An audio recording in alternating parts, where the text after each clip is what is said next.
Former president of the organization, I helped organize a couple of conferences here in Houston for the group, and it's also given for activities related to the promotion of the field and development of the field. So my research and my teaching was considered part of the reason for the award. Well, one of the other fields I work on as well is energy history. And the book that I'm working on right now is called Atomic Age America, which is a broad study of the impact of atomic power in the United States and internationally. I work in a number of environmental areas. I just finished a book about 2 weeks ago on water issues.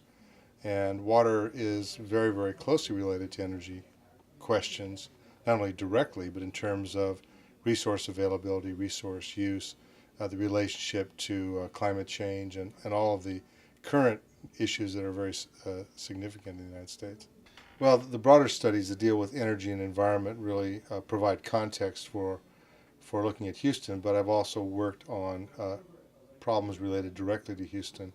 My colleague Joe Pratt and I wrote a book called Energy Metropolis, which was an environmental history of the city of Houston with essays from a number of different people, including many of our students, really looking at the correlations between Houston as a growing energy capital and how that manifested in the growth of the city.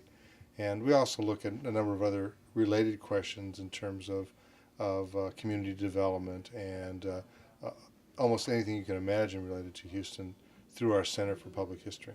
Well, it was an advantage for me to come here because being an urban historian primarily, Houston is a great laboratory. It's a great place for me to study the kinds of things I've been looking at for my whole career. Also, I think there's a very receptive student population. I teach primarily on the graduate level, but also with undergraduates who have a strong interest in energy, environment, and urban issues. And I've had some very, very good students, and I've really enjoyed the give and take that the courses have given me the opportunity to share with them. They can expect to work hard. That's important. But I do teach courses on energy, environment, on public policy, a range of public history courses on urban history. And we study a lot of conventional questions. We also study the environmental implications of urban growth. I teach a couple of courses that are built around film. One course on atomic energy, which is very heavily laden with film.